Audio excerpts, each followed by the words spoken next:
Live from the Cross Country Mortgage Campus in Berea, Ohio, this is Cleveland Browns Daily, brought to you by Ballybet. Now live in Ohio on 850 ESPN Cleveland. 2nd and 5, Flacco back, looks middle, and Joku wide open. 20, 15, corner, 10, 5, touchdown, he's got 2! Once I caught the ball, I was like, I got to take this to the house, you know.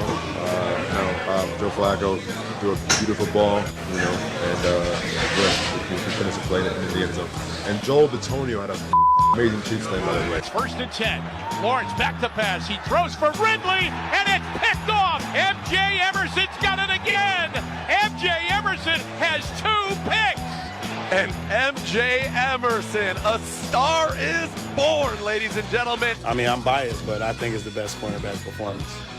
Not just because he's my brother, but, you know, to get 2 picks, I think he might have had about 3 pass defended. That's an unbelievable performance. Flacco on 4th down and 3. He rolls right. He throws the middle. It's wide open. Down at the 25, at the 20, 15, 10, 5. Touchdown. It's David Bell. Oh, my goodness. They forgot to cover David Bell. It was the parting of the Red Sea, Jim. I think as soon as I caught it, because the way that I caught it, I thought somebody was going to be right on me, and I thought they was going to hit me. But once I figured nobody hit me, I just turned around, and I just seen nothing but green grass. So, I mean, were you a little surprised when you turned around? I was surprised. I'm not a little, I was a lot surprised. Miles, when Joe got here 3 weeks ago, did you have your suspicions about what he had left? You see all that gray hair, you might too. Oh, Joe Flacco. Oh, Joe Flacco. You beat us so many times as a Raven and once as a Jet. But today you are a Cleveland Brown. And the Browns win today, a game they absolutely had to have.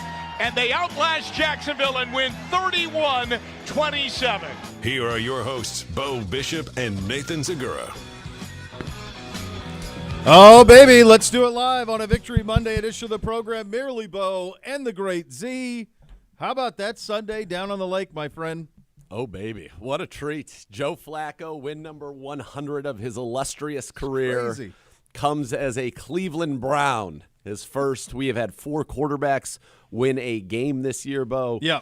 And it was one that had definitely a playoff feel to it. And, you know, Trevor Lawrence, boy, did we have that. You certainly did. There's no way he wasn't playing. Okay. Can I just say this? Yep. It's one thing to say there's no way he wasn't playing. Yep. But you and I recall Pat Mahomes. Yeah. High ankle sprain. He's limping around. He's not looking like his normal self. Yep. Right? Trevor Lawrence, not only did he look like he wasn't injured, he looked like he was maybe even a better version of his normal self. This guy's got tiger blood, in man. terms of his ability to move around. Obviously, we got lucky. He had a couple of bad throws, and the Browns took advantage of it. But, yeah, what a great win, a team win. Flacco, over 303. I mean, Chief, first time in his career, catches multiple touchdowns in a game. M.J. Emerson, first time in his career, has multiple picks in a game. You needed everybody. It probably shouldn't have been that dramatic, but it was, that's okay. You said at one point, we had a lot of the hoops yesterday, and so I was driving around listening to you and Jim a lot. At one point in the broadcast, you said something to the effect, I'm paraphrasing, I'm sure you remember it exactly, but said, just imagine if we ever played clean. Yes, I'd like to see that. I'd like to see that nice. looks. Be nice so I could see that at one point. Like Right. if we actually didn't turn the ball over all the time, I wonder what that would look like. And the reality is you could beat anybody in the NFL, save for maybe San Francisco and Dallas. San Francisco's on a different level, but we did beat them. But I mean, they are. With Peach. I know, it's crazy. You can beat anybody. You can. I said last Monday on the show, my words, not those of the organizations, Joe Flacco started the rest of the year. Turns out I was a week early. That's right. Now it is. Organizations' words now as well. So it's matched up. It's just different. He's a pro. He's a pro. There are 2 things about it. Number one, he is a pro. He is unflappable, even in the face of, he had a couple of turnovers himself. Yeah. He's a pro. And the second part, and I think that this is maybe a bigger thing than really we've talked about it. You and I have talked about it a little bit last week getting into this game. Joe Flacco gives Kevin Stefanski the vessel to be the version of himself that he is most comfortable with. And I mean that as Kevin Stefanski, the offensive designer, the play caller, all of it. He is getting to go back to and have now the core of his offense be what is his true bread and butter. And it is Flacco's bread and butter as well, as opposed to running an offense where the core of that offense would be shotgun-based and was not maybe the bread and butter of Kevin Stefanski.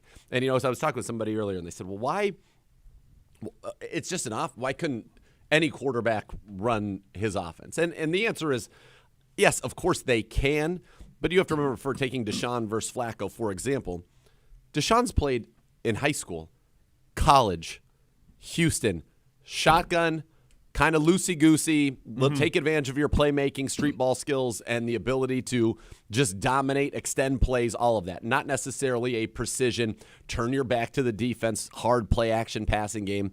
Those are the staples of what Stefanski likes to do with the marriage and run and pass, and that's when his offenses have always been their best, and now you have somebody who is well-versed in that, and I think it just allows Kevin to really be in his comfort zone as well, and you're seeing the fruits of that.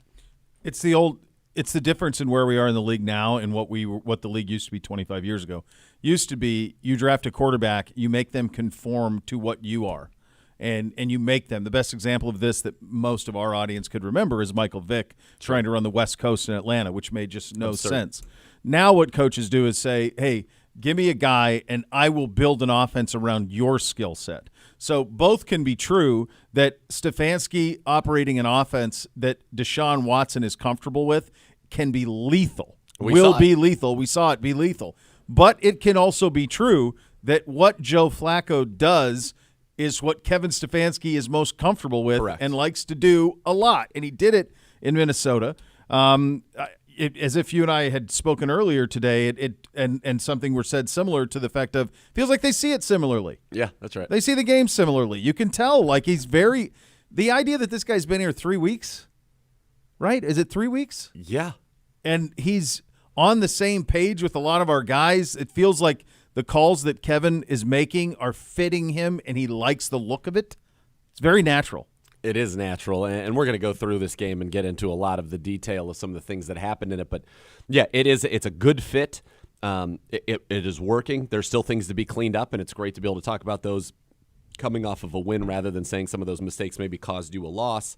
But it was fun to watch, and I love one thing that Kevin Stefanski does as well as any coach in the NFL is he will establish something. And in this case, the something that he had established – and we had done it with Harrison Bryant as the sneaker, and then think of the 8 variations we ended up running off of that all were very successful. And then he established, over the last couple of weeks, especially down in L.A., the idea that we were going to put our goal line offense out there in the middle of the field. Yeah. In short yardage situation, no receivers, just a bunch of linemen and a couple of them reporting as tight ends and a few of your actual tight ends, and we're going to line up with Nick Harris in the backfield, and we're going to run it with Kareem Hunt, and we're going to pick up a yard because you cannot stop us when we do that. Yep. And so that's been established. And so the first opportunity you have in a short yardage like that, send them out there. Wouldn't you know? Right. Play action. Wouldn't you know?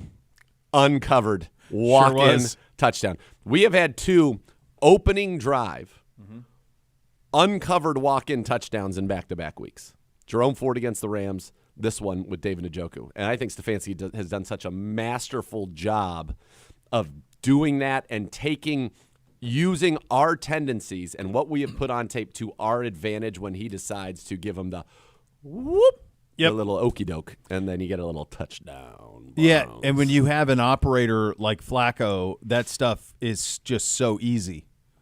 It's just so simple. He's just a pro. He's seen every single circumstance that's been around. This is a win for the Cleveland Browns, but this is a win that the Flacco part of this is the headline times 1,000. There is a presence that he has. There is a belief that the room has in him that was obvious, and this is not anything against the other people who have played quarterback here this year, obviously speaking specifically of PJ and DTR. Those are young guys. Those are guys who won a Super Bowl, man. And while he was not the face of the Ravens when they won the Super Bowl, let's remember he was extraordinary in that run to that Super Bowl win over the 49ers. Absolutely extraordinary. He was the best player on the field in every one of those games. Pretty sure it was 12 touchdowns, no picks. Stunning. Yeah. And the people that he beat head-to-head to go win that Super Bowl. It's been a while. I was at that game. It was at 2013, I think, right? So it's been a little. It's been a minute. Yeah. But he brings that same confidence, belief that they believed in him then. All these years later, you can see it again with our team. We are a young, impressionable team, yes, and he is leaving a lasting impression on this young team right now. Yeah, and you could see it. Anybody who's watched the video in the locker room after the game when he is talking, for those people old enough to remember, it's like E.F. Hutton. Right. When E.F. Hutton talks, people listen, and that's how it's a fantastic drop. That's how Joe Flacco was in that room. You could hear a pin drop. Everybody was waiting kind of on pins and needles, and the thing we said, man, thanks for having me. I thought that was just awesome. I feel like a 10-year-old again. That got a big kick out of Joel Bitonio. He really enjoyed that comment there. And when I talked to Joel last week, he said, it's just great that all of a sudden there's somebody who makes me feel young back on this roster. So it's an unbelievable story. It really, truly is. It's awesome to see Joe Flacco doing this, the Chief having a big game. Just this offense being able to put up points, throw for over 300 yards, and against a very good Jacksonville defense. Now, I don't know if you heard why. I never did. Why Tyson Campbell did not play in this game, because he had not been somebody that was in jeopardy of being out. It didn't appear that way anyway going into the week. And then he was out, and the Browns picked on Monteric Brown. And, it's kind of like what the Rams did to us, with Mike Ford Jr., and we did that, and it was very successful. I thought just a very good game plan. Again, some things need to be executed better. Obviously, that pick play, I don't know if a flag should have been thrown. It felt like it. I mean, Cedric Tillman's complete ability to run a route was stopped as he ran into somebody. Sure. Flacco doesn't see the blitz, which he did a much better job on that critical 4th and 3 of seeing it, escaping it, and getting the ball out. And then, Amari with the ball handling, putting it on the ground. We clean those things up. This could have been a 20-point win over a very good Jacksonville team. We haven't. How many games this year we won the turnover margin? Won it. So we did win it in this one by 1. Yeah, but not many. Not right. many. I could go through that. The stat that I know for sure is we've had one game all year where we did not turn the football over, and that was Arizona. And that's it. That's the list. Yeah. Normally under Stefanski, so this is his 4th season now. We're 14-2 under Kevin Stefanski when we don't turn the ball over at all. Yeah. So 14-2, 16. 15 of those 16 happened in the previous 3 seasons. So we average doing that at least 5 times a year. We've only done it once. So maybe we're due to go 4 straight to close it out. If we do that, it's going to be a 12-win team. It's in play. It's all in play. There's a lot more to this as well. The Chief with a monster game for him. It's awesome. D-Hop. Come on, man. He's broken Phil Dawson's record from 2008. Most field goals made in a single season with 31. Leads the NFL in field goals made with 31. Also broke Dawson's record for most 50-plus yard field goals with 8. Yep. He's done already, and there's 4 games to play. That's right.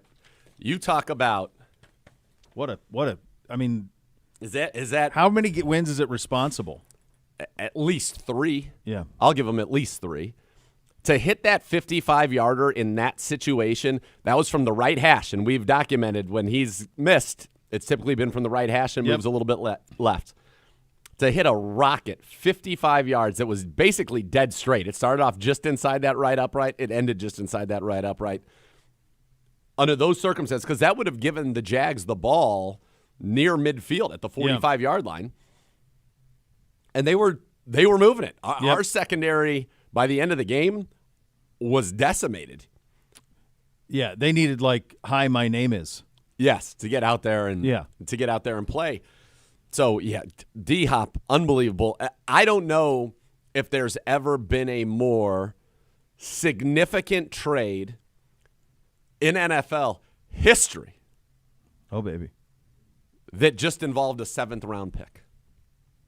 You just gave up a 7th-round pick to get somebody that had that big of an impact on a singular season. We're talking 3 wins. It's hard to imagine when you're talking about a 7. That's what I'm saying. Is it the greatest trade of a 7th-round pick in NFL history? Get Ocho on it. On every level. Who's Googling it? Are we Googling it? Who's delegating? What the hell is Uno delegating to Griff for? Well, I asked for What are you Ocho to do doing? it. I asked for Ocho because looks like Uno's just following the rules here, the job. Uno's punching things, it looks like. Let me Is tell he you not? something. What's he doing? I think I don't Uno's know, on not printing the vacation today. rundown. He didn't print a rundown. Now he's telling Uno's on he's cloud like, nine. Uno's like, work for me. I'm going to give it to Griff. Uno's focused on quizzes. I normally would handle it, but you said give it to Ocho. I thought so Ocho's I thought, there, you know, and the other thing, it's such this is my opportunity to delegate. It's such a specific ask that I feel someone who would have upwards of 50 merit badges would have the ability to do it in short order. I think Uno or Griff should make a merit badge for the best 7th round trade ever. That's what and I give like. it to AB. I like where that's present at. it to him. We'll have Andrew Berry Day on the show, and we'll present it to him. So there's all of this. That's right. We're pretty damn good at home. 6-1 now at home on the season. The defense is just a different level here. They just are. Feeds off the crowd, It does, the energy, and if again, I love being able to kind of nitpick a little bit after when we've got to be better in the red zone as a defense. We don't force field goals. Do you remember this? You remember this line from a while ago, back when we were doing nothing but stacking dubs? Yeah. The privilege of expectations. That's right. That's what you can do. Yes. In a win. Then you For could sure. say, we won, but this ain't good enough. Well, but you And want that's probably, we're going to have Stefanski for you a little later. My hunch is that is his tone a little bit, based on the conversation you and I had before the show, that his attitude is, we've done nothing yet. And we are going to hold ourselves accountable to all of it. He's right. Yeah. We have done nothing yet. No, not yet. Not yet. It's crazy. 6-1 at home. Absolutely wild. Now, there is some housekeeping in order. Some tough news today. Let's do this first, and then we'll get back to the joy. DeJuan Jones out for the season with knee surgery. How many? How many can you take? I mean, like, these are the most important people on your roster. DeJuan turned into that. He was only that because Jack Conklin is out, who was that. DeJuan was going to be a Pro Bowler, or should have been a Pro Bowler, should have been first-team All-Rookie as a tackle. Yeah. It's a massive loss, and it's something obviously occurred in practice last week, and I think DeJuan thought he was going to be fine. And unfortunately, when they were able to get in there and get some imaging, not fine, and so you heard Coach say he needs to have season-ending surgery. That's a big blow. You're now without your top 3 tackles, and I'll be honest with you, James Hudson, take away the penalties, which unfortunately there were at least 3 of them. Yeah. Actually played pretty well. But it is hard to play in this league with your 4th and 5th tackles. Yeah. Looks like you could be on your backup center. We didn't get an update on Ethan Posick, but obviously was unable to finish the game with a stinger.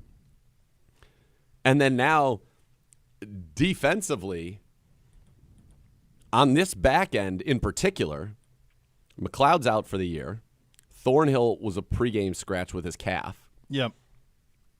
Delpit's got a groin that they're looking at, and I think there is some concern that this is not just a one-game thing. So you could be without your top 3 safeties. Yeah. Hickman played well.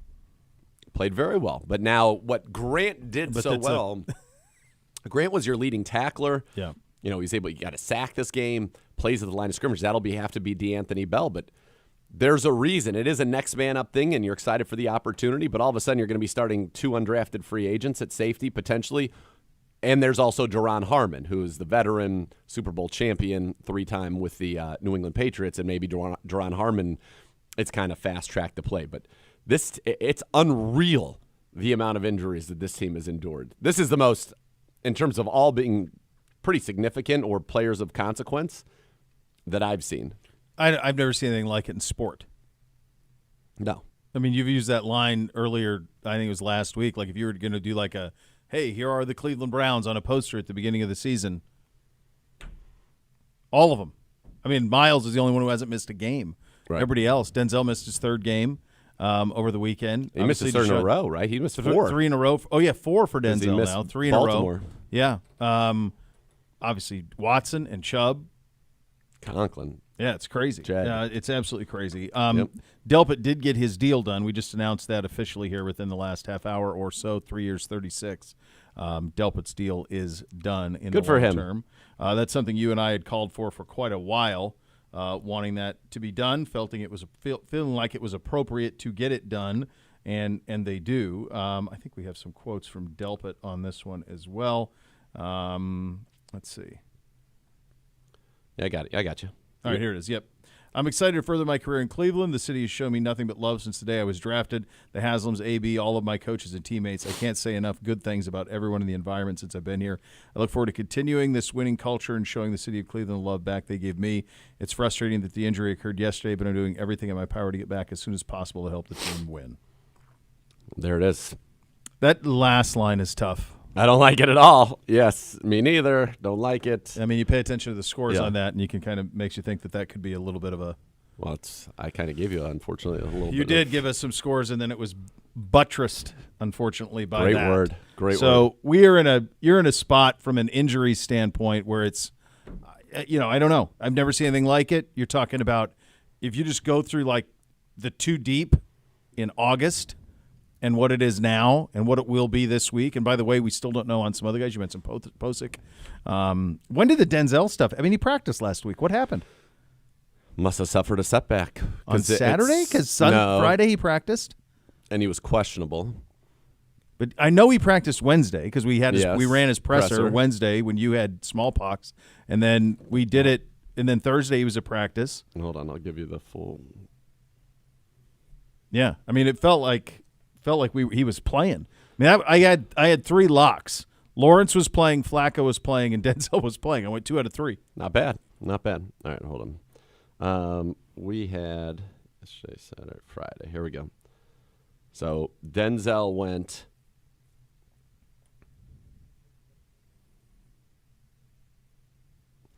limited all 3 days, questionable. So I mean, he had his availability on Wednesday, and I was like, coming out of that, I'm like, he's good. I think it was very much thought that going into Friday that he was going to be able to play, and then it felt obviously something changed. Yeah.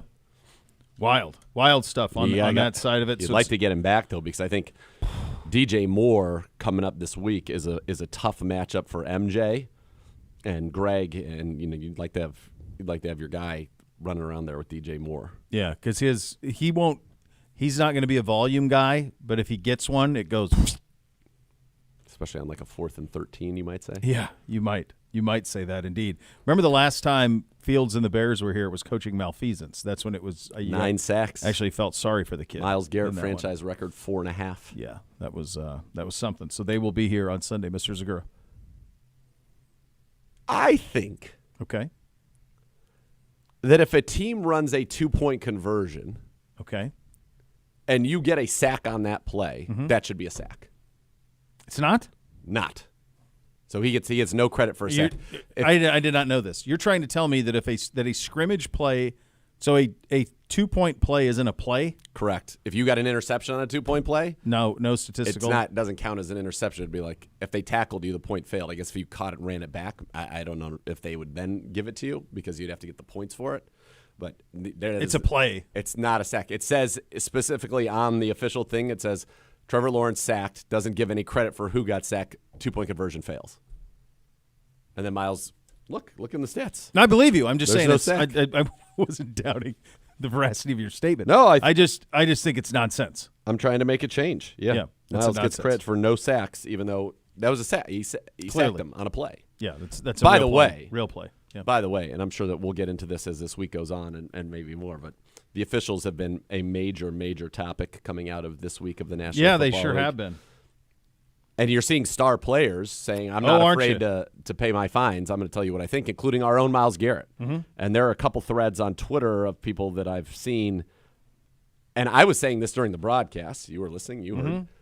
Myles Garrett was being held by Blake Hance on every play. Yep. And I'm not talking about just a little bit held. I'm talking about blatant holds, arms across the throat, bear hugs from behind, jerseys being held onto and pulled all over the place, right in front of the officials, not one flag. And Myles Garrett had finally had it. This was the most egregious. He gets held every week. This was the most egregious I've ever seen because it was every single play Blake Hance was holding him, and they didn't throw one flag. Not one. Well, it's holding, it's hands to the face, it's hackish. They're having a hard time. They are. They have this. We can do a little bit of it right now, but it happened to us. in the game in Denver on the 3rd and 1. Oh, yeah. Where they make it a point of emphasis. Well, now we're going to do it. It happened last week to somebody, too, who wasn't doing the tush-push thing from the Eagles. And then you had this Kadarius Toney play in the Kansas City game where it happened to the Steelers. Steelers on Thursday. That's right. Yeah, Steelers got Not with that it we too. mind. No, but like they're inserting themselves a little too much into the operation. I think there needs to be some level of, did this have anything to do with the outcome of the play? I couldn't agree with you more. Like Kadarius Toney, and if you're going to do it, you got to tell him back up, whatever. Like, is he offsides? I guess, technically. Yeah. There's no blue line actually in the real field, even for the officials to look on at. TV, they're like, right. He was offsides by his whole body. I'm like, you do understand that blue line's not on the field. It's not there. And it's a great point. People that had nothing to do with get anything. those screenshots. Look, he's all over the blue line. Well, it's not on the field. You bozos.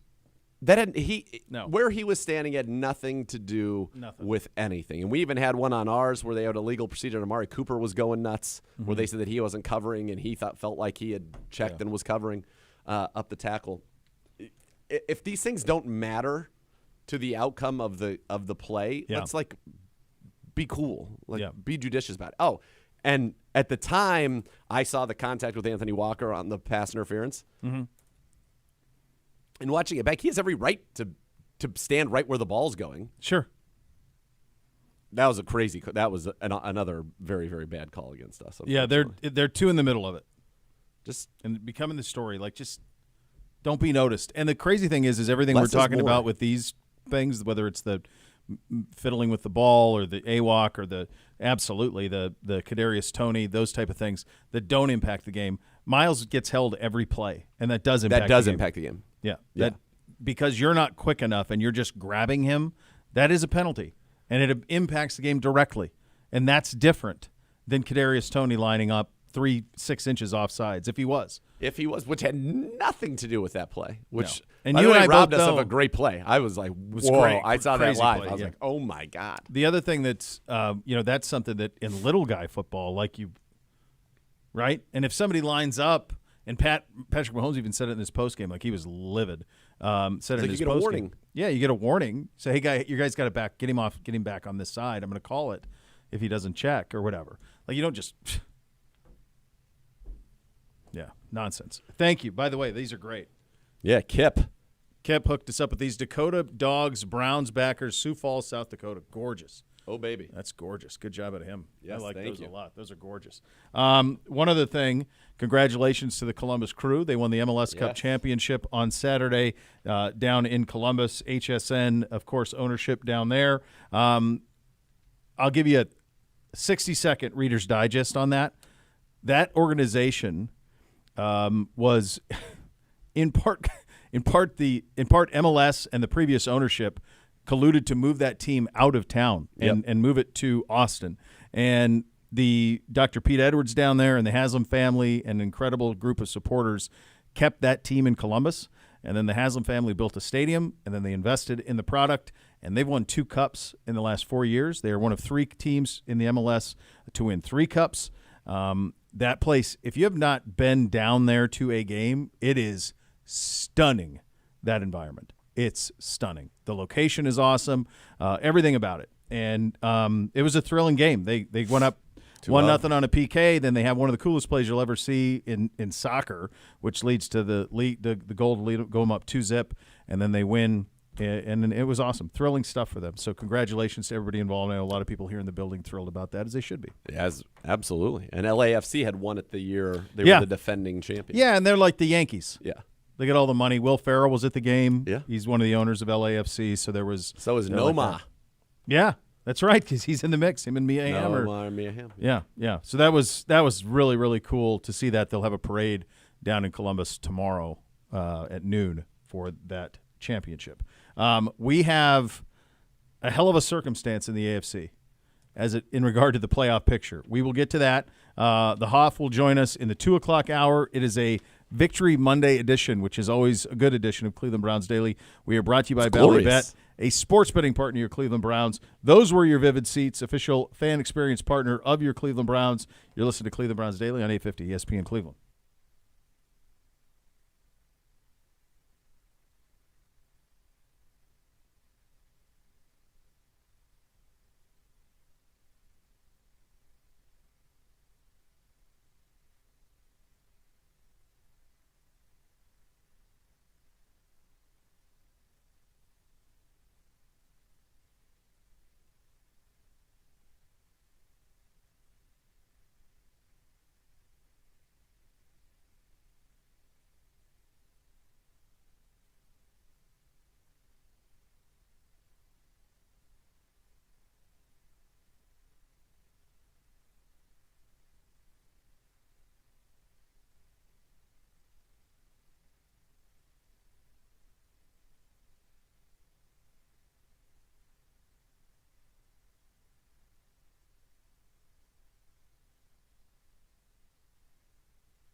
Pet Supplies Plus give you a chance to win tickets to home games all season long while providing the best deals for your pet. Over 75 stores throughout Ohio. Enter to win tickets at clevelandbrowns.com/Pet Supplies Plus. Receive a coupon to use at your local Pet Supplies Plus with your entry.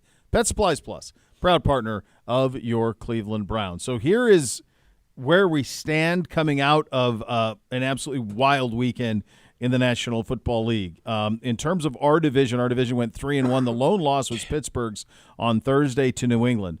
That's it. That's the list. Cincinnati really drubbed the Colts down in Cincinnati, so that happened. Baltimore, it took overtime, but they did survive the Rams. They improved to 10-3. We are at 8-5.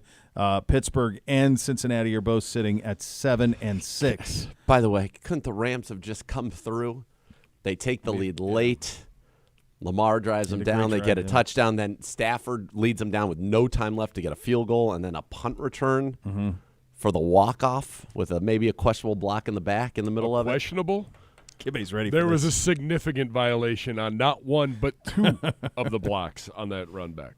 Look at Uno. Uno was just staring. Steely-eyed Uno. Yeah, he was steely-eyed. Garbage. Yeah, looking right into the camera. Garbage. Yeah, Look give at it. him. Get Give better. it. Be better. Yes. This is a complete logjam in the AFC. So there are two division leaders at 8-5, Kansas City and Jacksonville. We are at 8-5. From 6 to 11, Pittsburgh, Indy, Houston, Denver, Cincinnati, Buffalo, all 7-6. It is not a coincidence that I said Buffalo last because they have no tiebreakers. None. There is a very likely case, in fact, a case where if all of the favorites win the rest of the games the rest of the way, the Bills will be 10-7 and miss the postseason. That's facts. Well, and the Bengals have the second fewest, right? Second because fewest tiebreakers. of all yeah. of the their bad conference record. So the Bills and the Bengals are 10-11 on tiebreakers. They are the bottom of the 7-6 teams. Then it goes Denver, Houston, Indy right now would be the last one in as the 7 seed if the playoffs started right now at 7-6. They have the tiebreakers. Pittsburgh has tiebreakers over everybody in the 7-6 category. That's wild. Which is weird to me how they. I don't get it. I don't either. I don't get it. But they're not. Come on. Look at some of these results. Like Indy getting slumped at Cincinnati. I did think Cincinnati would win. I didn't think they'd slump them. The most stupefying one, though, is Houston losing to the Jets. Slumped. Slumptown, USA. And concussion for Stroud, which would be the end. If he misses time, then that's it. That's done. So you're in the middle of this thing, and we'll get a look at Miami tonight. They play tonight against Tennessee, but because of myriad factors, quarterback injuries. Guys not taking a step that people thought they would take a step in terms of Kansas City. No Pacheco for them, and they don't really have any weapons outside of Kelsey. They don't have anybody on the perimeter that's scary at all.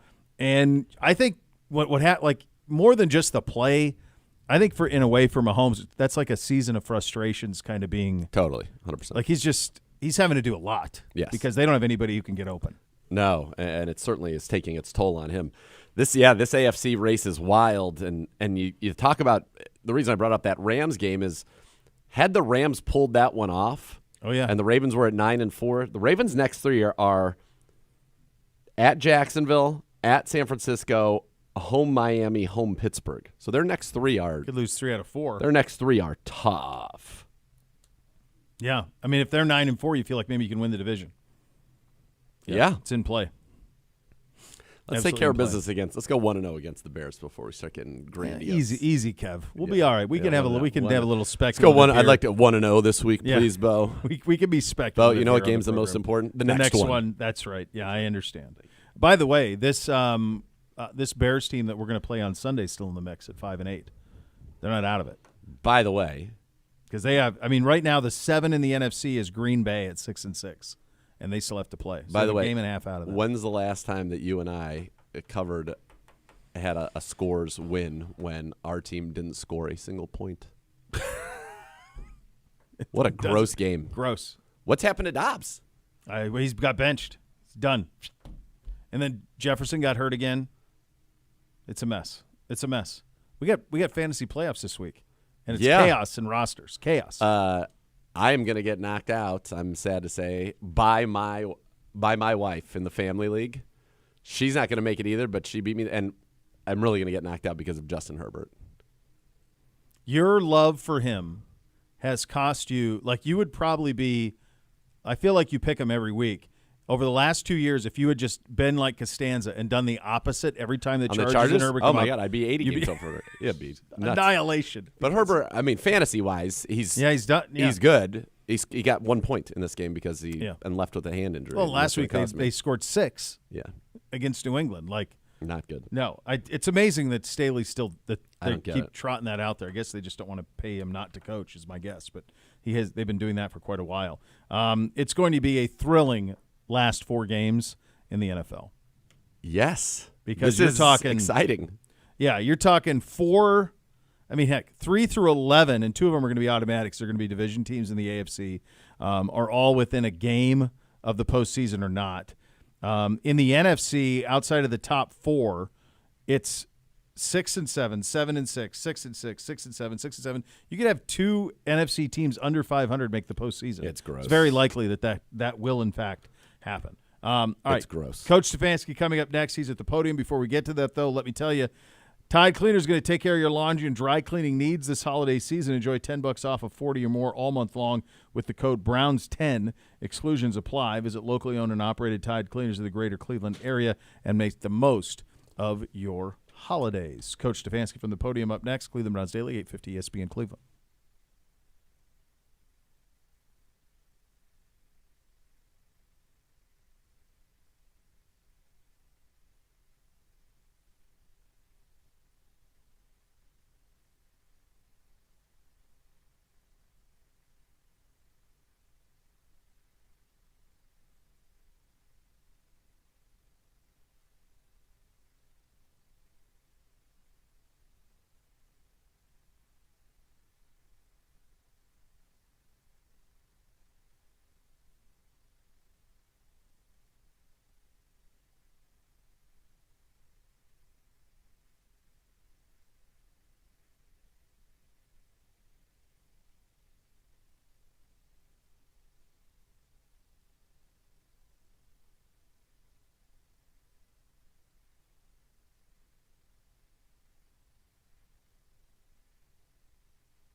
Browns fans, Express Beer, presented by Bud Light, brings the same facial authentication technology using Express access to beer purchases in the stadium. Dedicated Express Beer stands are the fastest way to get a beer in Cleveland Browns Stadium. If you're 21 or over, go to the Tickets tab in the Browns mobile app to learn more. Now let's head to the podium. Your head coach, Kevin Stefanski. Okay. You're down. DeJuan Jones has a knee injury that's going to require surgery, so that will put him out for this season. Disappointed for DeJuan, obviously. And he'll rehab and we'll get him back. But tough for him, but next man up. Juan Thornhill has a calf injury. We'll see how that goes this week. Grant Delpit still working through that injury and getting some more clarity on that one. And then everybody else, again, getting more information as the day goes on. To the game yesterday, like we talked about after the game, a ton of really impressive performances, offense, defense, special teams. Some guys stepped up and made some really big plays for us. We needed them. Good football team, good challenge for us, obviously, with the players, with the scheme they have. So I thought it was really a positive day for us and coming out of there with a win. And then it's right back at you. So got Chicago this week, again, at our place, which is a big deal. And we'll start our preparation for the Bears shortly after I'm done with you guys. And with that, I'll take any questions. Hey, Kevin, for DeJuan, did he have a new injury that happened during practice this week? Is that what led to the surgery? Correct. Do you know if it was that same knee that had been bugging him? I don't know that. Okay. And I saw it looked like Jerome got x-rays. Do you know the results of those? Negative, because I didn't mention him. He's good. Okay, thank you. Hey, Kevin, can you just speak to how DeJuan filled in for you guys in a very big spot from week one on? Yeah, I think I've seen DeJuan make great strides on and off the field, and I think we have a great room. That offensive line room, obviously with the coaches, with the players, that's a room that is great for a young player to be in, to see how you operate, how you prepare, how you work. And I thought he got better as the season went on. So disappointed for him, but he played well in a lot of these games, and he's a young player that I think will just continue to get better. Along those lines, we're going to hear that Grant Delpit has signed an extension with you guys. Can you just speak to what kind of productive playmaker he's become? Yeah, Grant's a huge part of what we do. What he brings to this team from a toughness, physicality standpoint, how he plays these games really fits who we are. So very, very excited for him, happy for us. It's always reflective of who we are when you do deals with guys like Grant. He's a quintessential pro. I think he's, again, very young. He's young. He's only going to get better. Yeah, Kevin, I know this is an Andrew Berry question, but I'm going to ask you because a lot of fans are talking about this today. Oh, you had mentioned yesterday that, Joe will be the starter the rest of the way. So what's the plan to get him on the 53? I'd say don't worry about it. And why do you say that? Because it'll all work out. I wouldn't be hung up on this one. Okay. And then could you just touch on, a lot of defensive players yesterday had mentioned that in the Saturday meeting, instead of doing a breakdown of Jacksonville, Jim had them watch their own highlights from this year and how that just seemed to get them to restore their personality with the sacks and the turnovers. Whose idea was that? And just, why have those type of things that you and the coaching staff work so well with this locker room this year? Well, I'll let Jim speak to it when you guys get a chance to speak to Jim this week. I think I'll let him speak to the exact. I mean, it's Jim's call, obviously, what he's showing the guys. But I always think it's a good idea to remind your team who you are, remind your team how you play, remind your team just the plays that we've made. So it's something that is visual for them to see. So it's always important to find different ways to reach your football team, reach the defense. In this case, I think Jim does a great job with that. Kevin, you've said many times, and we know this time of year, nobody's healthy. Everyone is playing with something. And yet your quarterback's only played 2 games after an 11th-month layoff. So he's not in the same position. So what does that mean to you? Is that an edge? Is that an advantage going forward in this stretch run that you have a quarterback who is in as good a shape as anybody in the league right now, probably? Yeah, I think it probably cuts both ways, not having a training camp and a preseason to get those reps. He's catching up in that regard. But yeah, I think it goes back, Tony, when we were adding Joe and had him in for the workout, he looked, I'm sure, like he's looked his whole life, looked in great shape, threw the ball well. So I think that's a credit to him of staying ready throughout this entire season. And a little bit of surprise that Denzel wasn't available since he practiced. Did he have a setback on Friday or Thursday? Yeah, no setbacks. He's continuing to get better every single day. Just wasn't ready for this one. Thank you. Hey, Kevin, this is kind of along the lines of Mary Kay's question, but with Joe, we saw that locker room speech he gave yesterday, and just hearing guys talk about him, it seems like he's sort of endeared himself to his teammates really quickly. But I mean, what has allowed him to do that in the short time that he's been here? I think Joe's an example of, and there's a bunch of these. I feel like it's every guy on our team, but Joe's very authentic. He's just himself. It's not like he's trying to be anybody else. He's just being himself. I think his teammates respond to that, and he works really hard. I think you watch guys on our football team. You respect the guys that work their butts off out of practice, and we have a ton of those guys. Myles Garrett's one that sets the tempo out of practice with great effort. It's hard to not give great effort when you see a guy like Myles flying around. So I think that's a testament to the leadership on this football team. And then, I know next man up is always the mantra, but sometimes it doesn't work out like that. But it just seems like you guys across the roster have had, like a Nick Harris, right? When he's needed, he steps in and plays well and plays with Ethan. But what do you think has allowed you guys to be successful, kind of just inserting guys when you've needed them to step in?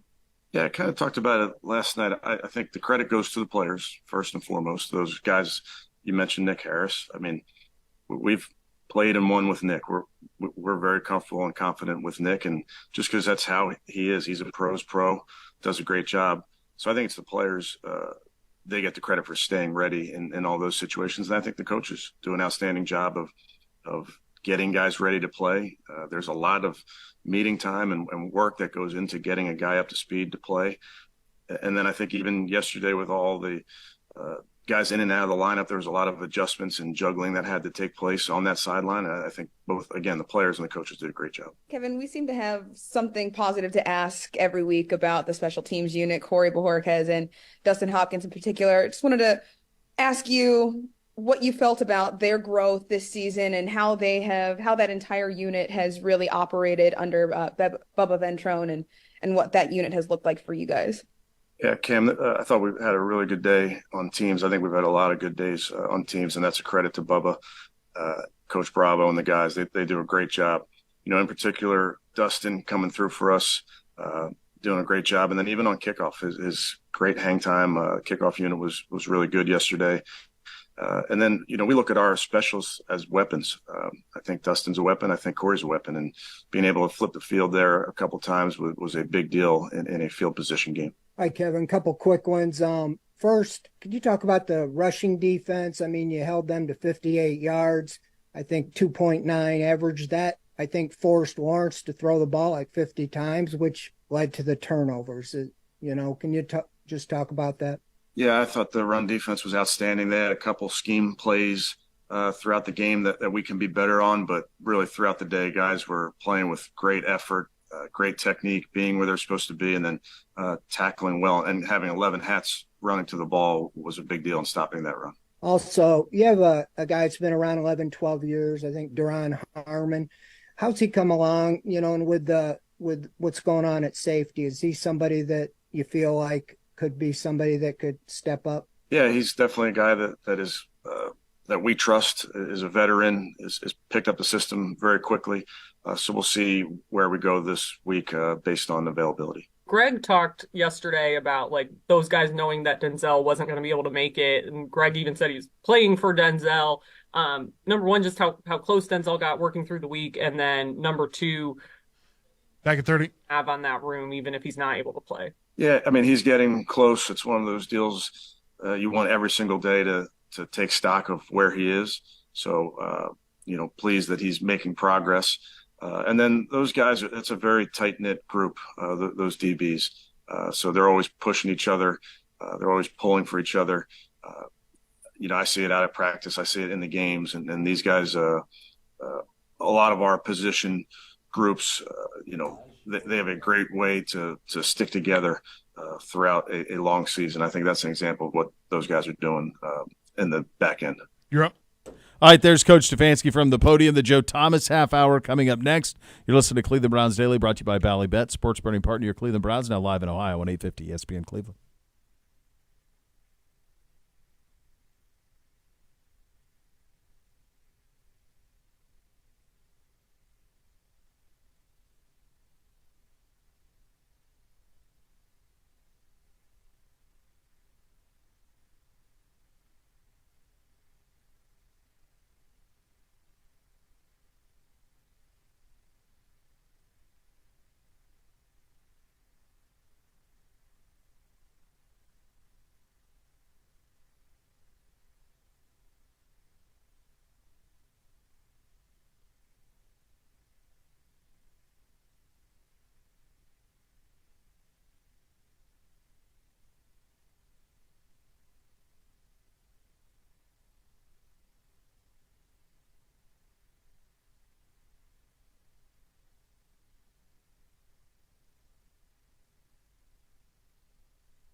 Tito's Handmade Vodka on game day. Pour me in, coach. Find cocktail recipes for every fan at titosvodka.com. 40% alcohol by volume, namely 80 proof, crafted to be savored responsibly. And now time for the Joe Thomas half hour of the program. Oh, baby. Hoff, just as well, listen, how many games do you think you played in your career that Joe Flacco led the Ravens? Lots. Against the Ravens? Yeah. How many times did we play against the Ravens when Joe Flacco was there? When you were, yeah. Probably like 14 maybe? Yeah. So Too many. No, more than that. 18, because he's only a year younger than me. So the idea like for you to watch him in a December Sunday throw for 300 in a brown jersey with an orange hat is what for you? What was that like? I live in the now, and so Joe Flacco playing for the Ravens, never even heard of it. I don't remember a single game. All I know is Joe Flacco, January Joe Flacco is the Cleveland Browns quarterback. He looks fantastic, 311 yards, 3 touchdowns, 1 interception, and it was funny. My son, as I was watching the game with him, he goes, Dad, I want a Joe Flacco jersey for Christmas. I go, I don't think they got any of those printed, but I'll find a way. We're going to get a custom Joe Flacco jersey because we are all on the bandwagon right now. It's crazy. It is. It's crazy. It wouldn't even be believable in Hollywood. Imagine Hoff, like his son, like years ago saying, Dad, I want a Flacco jersey for Christmas. Out of the family. You're out. Yeah. Get out. Gone. See you later.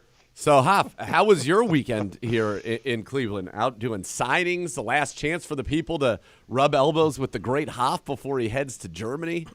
How was it? We got a lot going on. I don't know that our audience even knows what's going on with the Hoff, that he's going to Europe for all of this. Well, he's publicly he's putting it out there. He said, "Come see me because if you don't, I'm going to Germany, taking the family." May love it so much. Don't say that. Come back, Hoff. Yeah.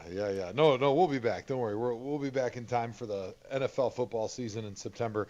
Shortly after we're celebrating our European League of Football championship at Oktoberfest, as we should, being that we're the Munich Ravens and Oktoberfest resides in the great city of Munich, Germany. So lots of good stuff. But, yeah, the weekend was very busy, very wonderful.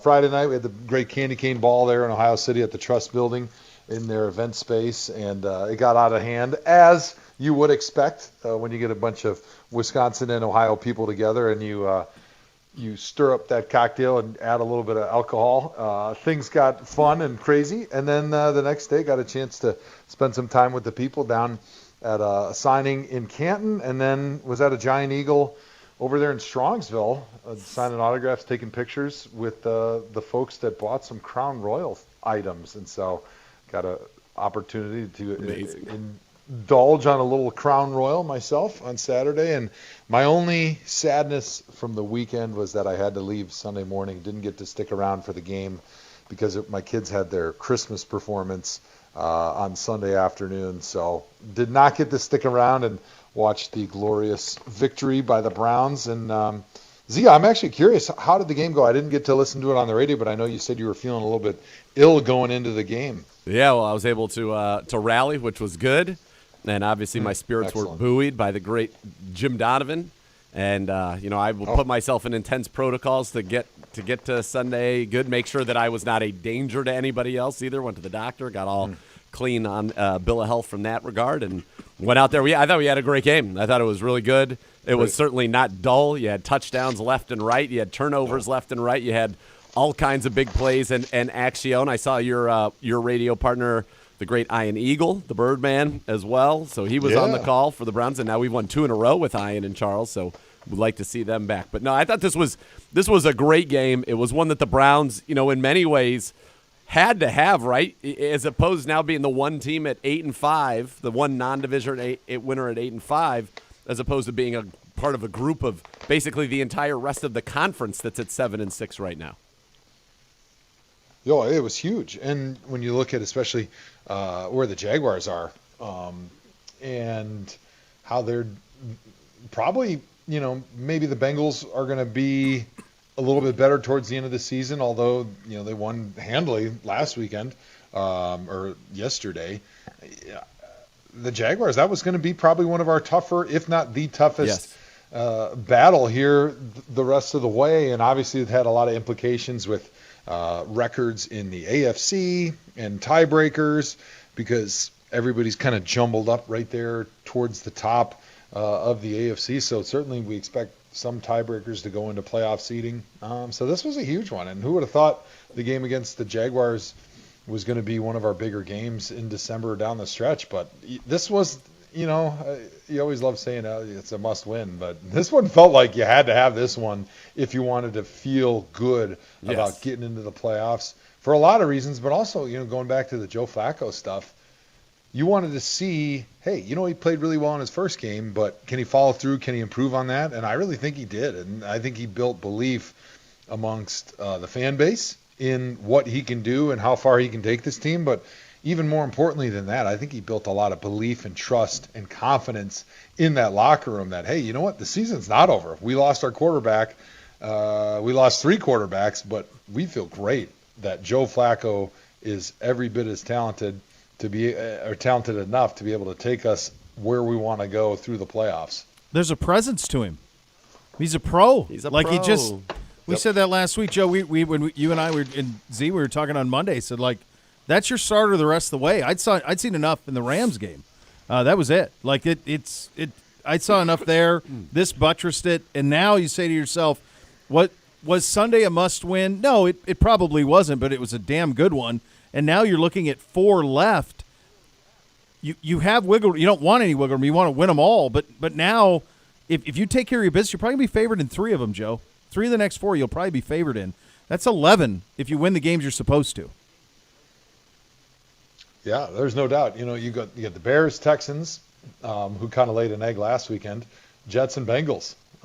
So, I mean, you got to have the Bears. If you play the schedule game, you feel like, we should beat the Texans and the Jets.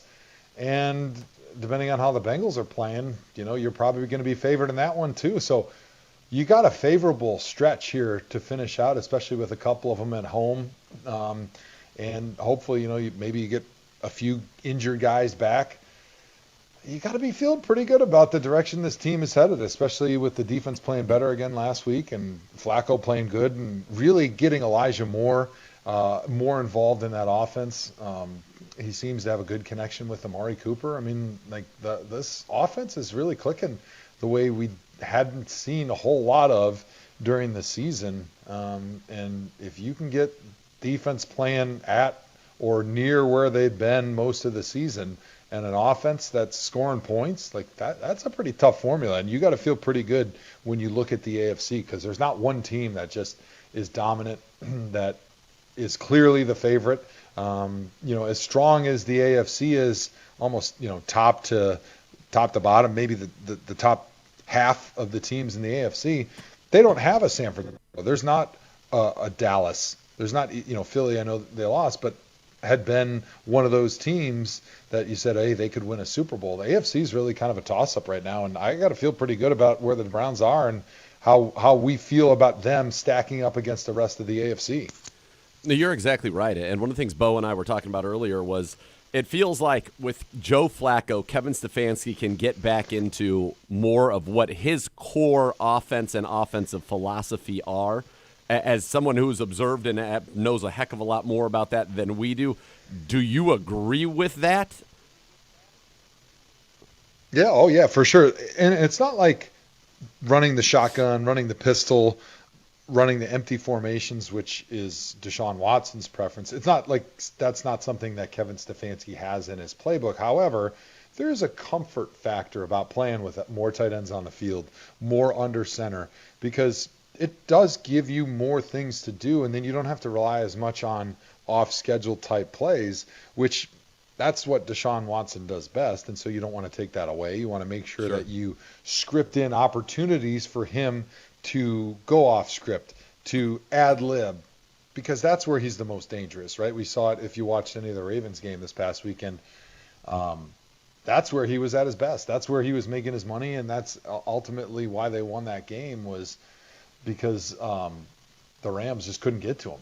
And he was able to get out of the pocket, and extend plays. And, that's who Deshaun Watson is also. But for Kevin Stefanski to feel comfort running the under center, the play action pass, the shot plays out of there, the tight end screens, the halfback screens, like all of that stuff fits together very nicely. And it's exactly who Kevin Stefanski had been going all the way back to when he was in Minnesota. And so it's kind of like, oh, hey, old friend, I remember you. Yeah. I know these plays. Like, I know how these things flow. And as you're calling a game as an offensive coordinator, there's a flow, there's an art to it, right? And I think it's not just, putting your thumb or your finger on a call on the call sheet and calling and going down your list. Like, there's a feel to it, and you could definitely see that Kevin Stefanski was comfortable calling those plays because that's what Joe Flacco does best. And I think they talked about it a little bit during the broadcast, and it was pretty obvious with just people that had eyeballs that were watching the game, like, hey, Flacco's pretty good at running this play-action stuff. He's really good, actually, and he's always had this great arm, one of the better down-the-field passers in the NFL, and we have the weapons to be able to exploit defenses with that downfield deep passing game. And you and I were talking about that this morning, his experience with LaFleur last year. Yeah. So, I mean, that's an apples-to-apples offense, right? Right. Yeah, absolutely. Like Matt LaFleur was their offensive coordinator for the Jets. Yeah. That's who Flacco played for. And, I was just talking about this on my podcast. You felt bad for Matt. He was or Mike, excuse me. Yep. So Mike was he was in our offensive line room as an offensive line assistant the year that we had Kyle Shanahan as a coordinator. In 14, and then went to San Francisco with him. Was sort of his right-hand man there, and then went with Saleh to New York as one of Saleh's best friends. And unfortunately, because they brought Aaron Rodgers back, they wanted to bring Nathaniel Hackett, who was Rodgers' guy, and so LaFleur, even though he did a pretty good job as the offensive coordinator there, he got the boot, and it was kind of unfair. But he had done a good job with Flacco, and that offense is exactly the same as what Kevin Stefanski wants to run at his core. And so it's a very easy transition to be able to bring Flacco in there and to run all of these plays, which that's what he does best, first of all. But also that's what he did last year when he was with the Jets. His most recent football was running this version of the offense. So you can see why it's been such a seamless transition coming in here in the last 2 weeks and looking as good as he has. And I think he made a great half insight right there, which is that it is easier for Kevin Stefanski, and I haven't been able to conceptualize it in the way that he just said it, to string together and to sequence his plays over not only a drive but over the course of a game to get desired outcomes in this offense. He kind of has that in his mind, the natural flow, the progressions. I'm going to show you this, but then later on we're going to show you this, but we're actually going to do that. Yeah. And I think that he has so much more comfort in that sequencing that it's led to, obviously, great success for the Browns on offense. Now, Hoff, on the defensive side of the ball, Myles Garrett had finally had enough. He called it hack-a-shack in his post-game presser. He is certainly to be fined. He will certainly pay those fines, but it was an airing of the grievances as if it were Festivus. He is tired of being held. Blake Hance, who was with the Browns, I mean, he invented new ways to hold him on every single play. It was stunning to watch. There are pictures, videos going around, all of it. Not a single flag was thrown. What do you make of this? What can be done? Well, hopefully he's made enough of a stink that the NFL is on notice. The officials that are going to be calling the game next week for the Bears, Browns game, will watch this film. They obviously will take note of the comments that Myles has made, and certainly he'll be fined. And, hey, that's part of you planting the flag a little bit, right? Like, hey, sometimes you got to throw a few grenades there so people start paying attention. And hopefully that'll change a little bit, because I was outraged when I was watching the game. Like, they were crazy mauling Myles. And I think part of it is he doesn't get a whole lot of one-on-ones. And so when you do get a ton of those double teams, I don't know if it's human nature out of those officials or what, but it seems like they're just not paying a whole lot of attention when he does get a one-on-one. He's almost always held, and they're just kind of lulled to sleep because of how many times he gets double teamed that they see the one-on-one, he gets held, and they don't even notice it. Whereas I think maybe if he was getting one-on-one after one-on-one, maybe the first time on a 2nd and 7, he gets held, they don't call it, but now you got 3rd and 4, and now they're really dialed in, and they're like, I'm not going to let that tackle get away with 2 in a row. But when it happens, 1 on this drive, and then he doesn't get a one-on-one for like another 15 plays. It's almost like there's like this recency that needs to get built up in those officials' brains where they almost have to like warn themselves, going back to what happened in the Chiefs game last night where Patrick Mahomes was complaining that Kadarius Toney didn't get warned that he was too far forward. It's almost like in an official's brain, even though they wouldn't really warn us as tackles a whole lot about holding, occasionally, if it was one after another and you were getting close, they might say something to you. But for the most part, they're not giving you a warning, but it's like in their brain, maybe they're building up to, okay, that was egregious enough because it was 3 or 4 like borderline ones in a row that I finally got to throw that flag. But I would hope that maybe before the game, Miles gets a chance to talk to the refs that are those side judges and just kind of explain what happened, what's been happening. Hey, take a peek in a very cordial way. So you can kind of start that line of communication early that when he does get held in the game, if they miss it by some stroke of crazy luck, that he can go back up to him and say, hey, you missed one right there. Did you see it? And they can either say like, oh, it wasn't holding because the tackle's feet didn't get beat, or they could say, well, the ball was here and so I wasn't looking over there or whatever, but I'll get you the next one. So I think just maybe trying to open up that line of communication as early as possible. But one thing the Browns certainly will do is they'll cut up those plays from this past game and they'll send it to the NFL and try to get an explanation. But if nothing else, they'll be able to send them to the officials so that now it's on their radar. Hey, these were the plays that were missed last week where our guy was getting held. Make sure we're paying extra close attention because they're holding them all the time, and we can't allow that to happen the following week when they play the Bears. Huff, you brought up the end of the Kansas City game. What did you make of that? How that was handled? So I think it was handled properly. Kadarius Toney, the receiver, it's supposed to be a two-way street of communication between the receiver that's on the ball and the official. You line up on the ball, you look to the official, you give him a thumbs up, he gives you a thumbs up back. You know you're good, he's not going to throw the flag. If you're too far back or you're too far forward, he'll point one way or the other and then give you the thumbs up. That's how it always happens, right? So when the details start to slip a little bit, right, and sometimes that happens with younger players. They're thinking about a million things. They're trying to play fast in the 2-minute drill. They're maybe cutting some corners. Maybe they're going out there and giving the thumbs up without even looking to see if they got the communication back from the official. And I think it was the right call. He was way over the ball. Like, it wasn't like it was close. There's a gray area where it'll give you a warning, even if you don't give them the thumbs up and you don't get it back. But when you're way off sides like Toney was, like, I don't know what the official could do. He had to throw that flag. If he didn't, he was going to get downgraded because it was clearly an offsides on the offense. And I feel bad for Patrick Mahomes that we as fans and him as a player on the Kansas City Chiefs were robbed of an incredible potential game-winning touchdown where Travis Kelce throws a 30-yard lateral across the field and they score a touchdown.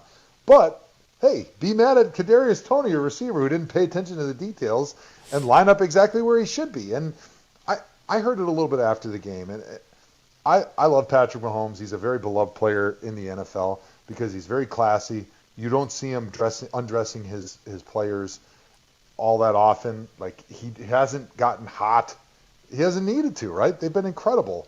But I think he needs to make a little bit of a transition in his personality because Eric Bieniemy's not there anymore. And he was always the guy that was jumping down his players' throats and getting guys in line and making sure they're paying attention to the details so that Patrick didn't have to. But now that he's gone, I think Patrick Mahomes needs to kind of adopt some of that Tom Brady, especially the guy that we saw in his career, where he demanded perfection and excellence on every single play from all of his guys. And if any of his receivers screwed up, he was yelling at them on the sidelines. And I think that's what they need right now. And you felt bad that he feels that pressure to be that guy, but he doesn't yet feel comfortable yelling and taking it out on his players, especially in a public setting. And so where does he turn his frustration? To the officials. Real quick follow-up on that. You did see Andy Reid? I did. Andy Reid today saying that Kadarius Toney should have done what you just said and that they will have a long talk about the fact that he won't, and that'll be a point of emphasis. Let me just say, in terms of point of emphasis, so in the Sunday night halftime broadcast, Tara McCauley, who's the NBC official, ref analyst, said that the league is emphasizing calling offensive offsides this season. The penalty's been called now 11 times, including Kadarius Toney this season.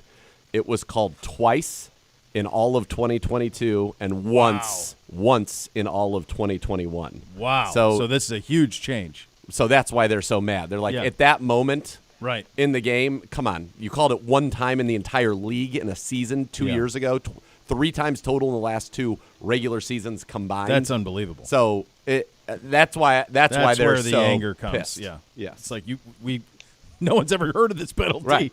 Like Mahomes probably was not joking. He's probably never been penalized by it ever. Yes.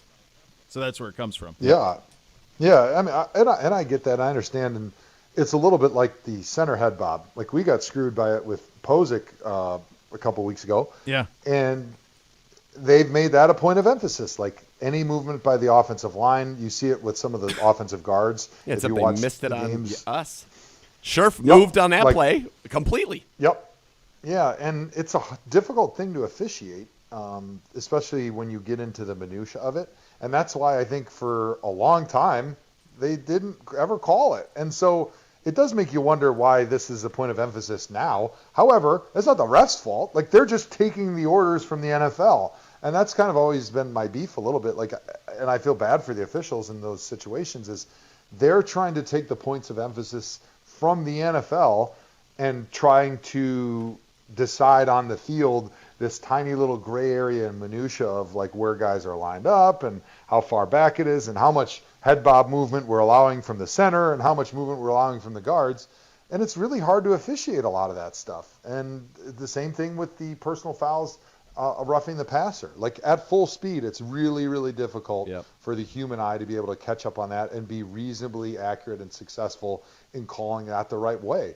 But the NFL is telling him to try to do it. And so I blame the NFL in that situation for making that a point of emphasis when it's really shouldn't be, because this is the potential outcomes when you do try to make things like that the points of emphasis where you're telling the officials, hey, if you miss that call, we're downgrading you, which could affect your ability to continue to be an official, or it could also affect your ability to go work the playoff games, which they get paid a lot more and they get more prestige, and the NFL in the Super Bowl and such like that. So these officials are doing what they're told because they don't want the alternative of not throwing that flag when it is a point of emphasis. That's why they need professional officials, and they also need the person who's in the booth watching on TV to be like, you guys got that wrong, just let it go, pick the flag up, blah, blah, blah. Like, there's too much at stake. Yes, it doesn't feel like it should be that hard. Doesn't feel like that should be that hard. No, not at all. Huff, so we went through the joy of all of it all. We also have I want to get your thoughts on DeJuan Jones, who we found out today is done for the year. He was quite honestly a supernova this year. Nobody expected what he was when Jack Conklin went down. When you think of what he did when healthy this year as a rookie playing right tackle for us, what comes to mind for you? Pro Bowl. That's all I could think about when I was watching him out there. I mean, he was putting himself on track to make the Pro Bowl this season, which my heart goes out to him, right? Because I guess he injured the knee during practice last Thursday.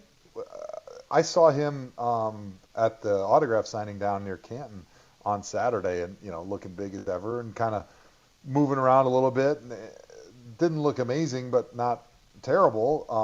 And I'd heard that potentially, he had a knee injury and it might not be great news. But I'm just kind of devastated for the guy because he was playing such great football, and it seemed so important to him. He just wants it so bad. And guys that have that desire and have that ability to go out and take the coaching and the improvement that he's making from practice to the field on Sunday, and you see every single week he was getting better and better, and you could tell, like, hey, this is a lightning in the bottle situation. We picked up this guy in later rounds, and he could be a multi-Pro Bowl type offensive tackle for us in an era where it's really hard to find quality offensive line play. To lose him for the season, I mean, it just is one more tragic, devastating injury amongst a season where it seems like the bad news on injuries just continues to hit us in the face every single week. And how about the job, though, that the coaches have done being able to keep the team together? I mean, it's just incomprehensible to be able to understand like where we are and where we sit in the division and in the playoff race with all the key injuries that we've had. Just unbelievable. It's an incredible job by Kevin Stefanski and his staff. I want to ask you about that offensive line room, though, now. We know Conklin's gone for the season. Dewan's gone for the season. Jed Wills is on IR, and it's been more than 4 weeks, but you don't get the sense that his return is imminent. So you've got Christian, you've got James Hudson, you got Leroy Watson that you acquired from the 49ers, who's a former tight end who has not played actually at tackle in the National Football League yet. Huff, what do you do with this line? And let's say that Jed does come back.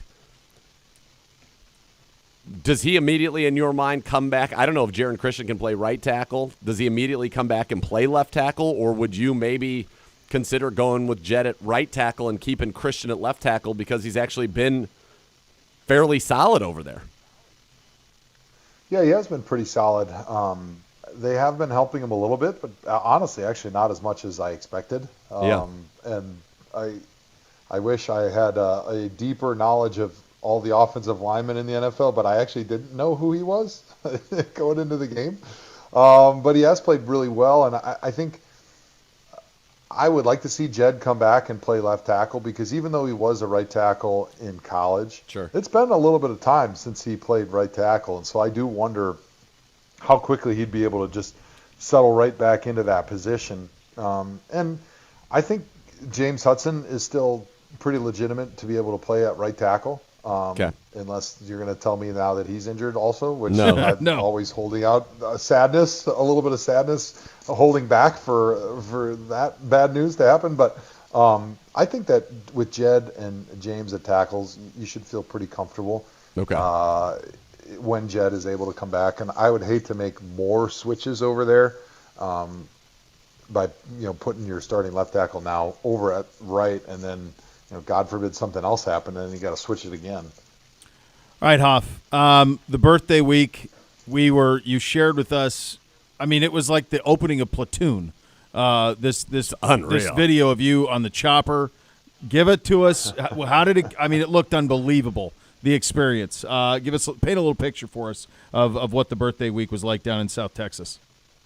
Yeah, we had a pretty epic birthday week in South Texas. It was checking off, all like the amazing bucket list items, being able to fly in a helicopter, being able to hunt pigs from said helicopter, going down to see the Rio Grande and the construction of the border wall that they're building down there in Texas, being able to shoot my second biggest deer ever in my life. Wow. With my bow and arrow, which was a big boy, 7x7 typical points, 14 points, beautiful dark antlers. I think he was like 8.5, 9 years old, just an ancient animal. I got to eat the most delicious chicken fried backstraps of my life with some delicious white gravy. I think I pounded about 8 of them. So now that the birthday week is over. Holy Hoff, I'm just seeing this deer. That's a big boy. Yeah. Oh, my God, his horns look like elk. I was going to say, it's like it can't be that far off the elk. What type of deer is that, as wide Hoff? as the elk. It's just a massive, massive South Texas whitetail. I think he was like 25, 26 inches inside spread. Just a fantastic animal. They had like a crazy amount of rainfall this spring, which is really heavily dependent on antler growth is heavily dependent on rainfall. So it was kind of like all the stars aligned, birthday week, really good rut action. All the antler development was really fantastic. And then just getting really lucky the last morning that I was there, being able to seal the deal on a huge whitetail that I'd been kind of hunting for the 4 days we were down there, and just got real lucky on the last ditch effort to make it happen, and got to head back and go right from there to Cleveland and start celebrating a little bit early for the Browns' victory over the Jaguars. Was that a chicken fried backstrap I heard too? Was that? Oh yeah.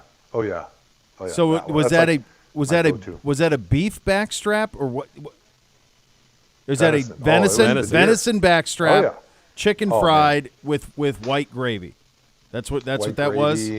Oh, baby. Oh, little green beans on the side. Oh, my gosh. It was incredible. Tortillas, too. And then refried beans. Because, you're down in You're South right down Texas. there. Yeah, You're you're by getting, the like, Rio the Mexican Grande. influence. Oh, yeah. So I would take the chicken fried backstraps. I cut them into little strips so they fit perfectly down the median of my tortilla, right? It's like a road. You got the median down the middle, Love right? it. I would Love it. take the refried beans and I'd spread them over the entire full radius circumference of I'm starving all of a sudden. So my mouth's delicious watering. Mexican homemade tortilla that's been, of course, nicely browned on the cast iron. And then I put the chicken fried backstraps right down the middle. And then I put some delicious green salsa on there, and then a little white gravy. You zigzag it back and forth. You roll it up it's like decadent. it's like a oh my gosh, little salsa like a verde. little tube of glory. A tube of Salsa glory. verde. Tube of God. glory. That was Unbelievable. so good. Oh, my I think God. I Are you ate going to them. offer backstraps from Hall of Fame beef? Yeah, talk We to gonna- the people right now. Because I see We you're will. you're launching, Oh, yeah. and people can go and they can get their beef directly from you. Are you up and operational on all fronts? It looks like you're getting there. We are, yes. Thank you for reminding me. I was getting so carried away with my glorious week of hunting in Texas and eating mostly. Hunting a little bit, mostly eating. But, yeah, I forgot. So we just launched the Six Springs Hall of Fame beef line. You can go to the website, sixspringsfarms.com, and you can join the waiting list. We slaughtered the 2 steers that we're starting with a week ago, so it's been hanging for a week. I think we're cutting it this week, so you hang them for about 2 weeks. Then we're going to cut them and start selling them as boxed beef. So yeah, we'll have tenderloins, ribeyes, strips, the whole deal. We've got this first group is all 7 steers, and they're Angus Simmental blends. And this summer we added Wagyu to the herd. So it's going to be moving forward. The Six Springs Hall of Fame beef custom breed is going to be an Angus Simmental Wagyu blend. Wow. But until those steers are ready, in about another 18 months, we have the Wagyu that is from the farm that we bought our stock of Wagyu from. So it's the same stock, right? The same genetics. They have graciously given us the opportunity to buy their trimmings and add it to our ground beef. So in our beef packs, you can buy all sorts of different cuts, but then you're also going to have the opportunity to buy some ground beef, hamburger patties, sausage sticks, stuff like that. And it's going to be ground in and mixed with the Wagyu so that you're able to experience that Wagyu blend, what we're going to be with all of our steaks in under a couple years, but we've got all of our ground beef as that Wagyu blend right now. So it should be a great holiday opportunity for a lot of people to be able to buy legitimately the beef that me and my family hand feed that lives on my farm from the moment it's born until the moment it breathes its last breath and falls over on the concrete at Six Springs Farm, and they take it over to the facility in Spring Green and hang it and cut it up and then send it right to your door. So I'm excited because all the beef that we've had so far has been fantastic, and that's really what spurred me to want to start to make a business out of it, because all my friends and family and the restaurant in town that has been buying it is like, this stuff is amazing. And I felt like, you know what? We Gotta bring put it to so the much people. care into this. We need to bring this to the people. We can't be selfish and Can't keep this it all to for ourselves. This beef is too good. My only fear in all of this, because you are excellent at everything, is that like 6 months from now, I'm going to find out you're the Chancellor of Germany, and you're going to be running a country. Yeah. Like you're going to go over there. What happened to the Hoff? Oh, he's running Germany now. No longer Merkel. It's Helmut Hoff. Hoff. Helmut Hoff Hoff. running Germany. All right, buddy. Good talking to you. Glad you had a great week. We'll talk again Yes. soon. Auf Wiedersehen. See? He's a natural. Oh, God. It's a matter of time. It's already happening. If your game plan for the season includes buying or selling a home, Howard Hanna has the answer, delivering a winning strategy for breaking down the game of real estate. As the market leaders in Northeast Ohio, more buyers and sellers trust Howard Hanna to be their winning home team. Visit howardhanna.com/go Browns today. You're listening to Cleveland Browns Daily on 850 ESPN Cleveland.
Over the last 90 years, family-owned and operated Rumpke Waste Recycling has grown to become one of the largest waste and recycling companies in the United States. Proud to be the recycler of choice for the city of Cleveland. Visit rumpke.com to learn more. Time for your Great Clips Call of the Game, presented by Great Clips. It's going to be great. Here it is. Hewlett, snap back, ball down, Hopkins into it, end over end, line drive, that kick is up, and it is! It's good!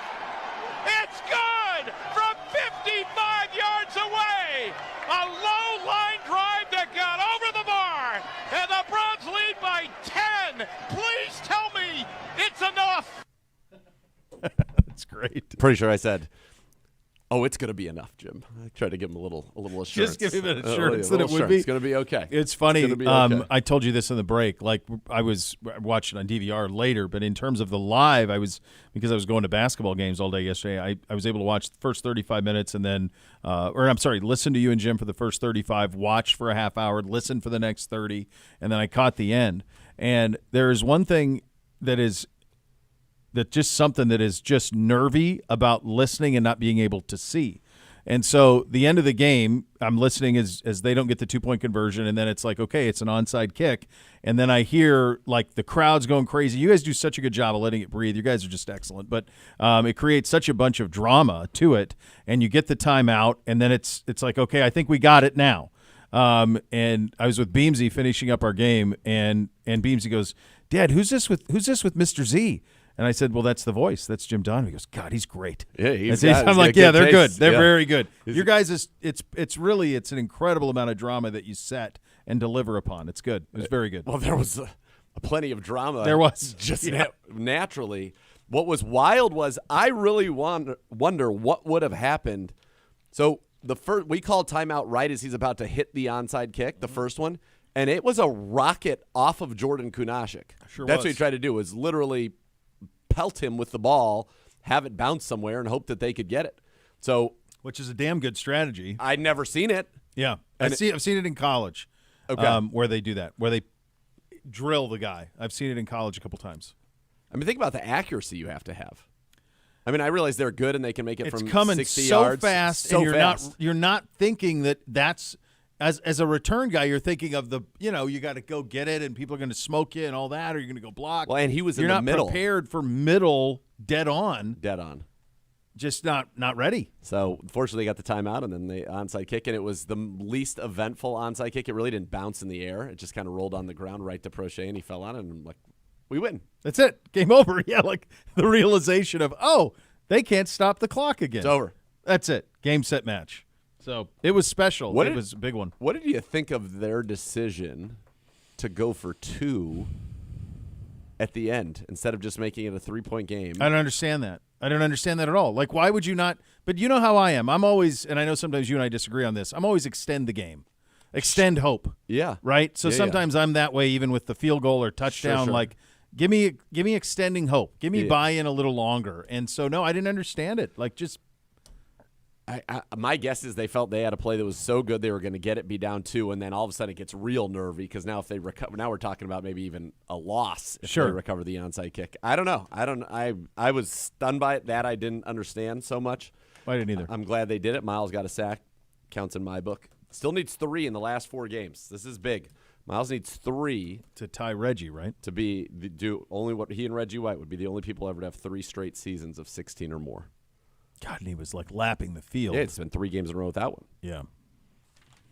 All right, OBM, the preferred provider of copiers and document services for the Browns. Tackle any size situation, 216-485-2000, or visit ohiobusinessmachines.com. We've got a dual dose of the scores coming up next on Monday night. You're listening to Cleveland Browns Daily on 850 ESPN Cleveland.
All right, Gibby, we got some scores. Not one, but two. It's been tonight. a good week so far, Gibby. What? It's been a good week Another so far. good week? Hey, by the way, yeah. Like yesterday, you took a picture with a young man, a young fan outside the stadium, and then you said, "Don't let Gibbs know this, that you're a man of the people." I've never said that you weren't. What the hell was that unnecessary shot? That's right. Truth hurts. I'll let my attorney speak for himself, speak for both of us, actually, right there. I didn't. Yeah. I never not called you a man of the people. All right, well, I had to rein you in a little bit yesterday because I thought by halftime your voice would be gone. You guys both doing okay. I better not get anything. I bet from your remnants of of smallpox. We're fine. Yeah, well. Look at Uno. Just wait. I'm going to go home and I'm about to flush, baby. It's delivered by 5. You're going to love it. I can't wait. It's going to be very exciting. I can't wait for a full report. No visuals. I'm either going to be I'm nervous. I'm going to just barf. I'm going to barf. Okay. It'll be fine. Got 30. 30 seconds. All right. Giants hosting Packers. This one on ABC with Buck Aikman, Lisa Salters. Bishop. I got DeVito at the back door. Hey, no. Go, Pack, go. Okay. 8:15 on ESPN. Fowler, Orlovsky, Riddick, Rutledge, Dolphins, Titans. Rip, Frank Wycheck. Fins. Oh, man. Did we go opposite? Yeah. Titans. Will Levis. DeAndre Hopkins. Do it for Wycheck. Do it for, Right. the Wycheck. Dude, come on. sad. Yeah, that sucks. Ugh. Yeah.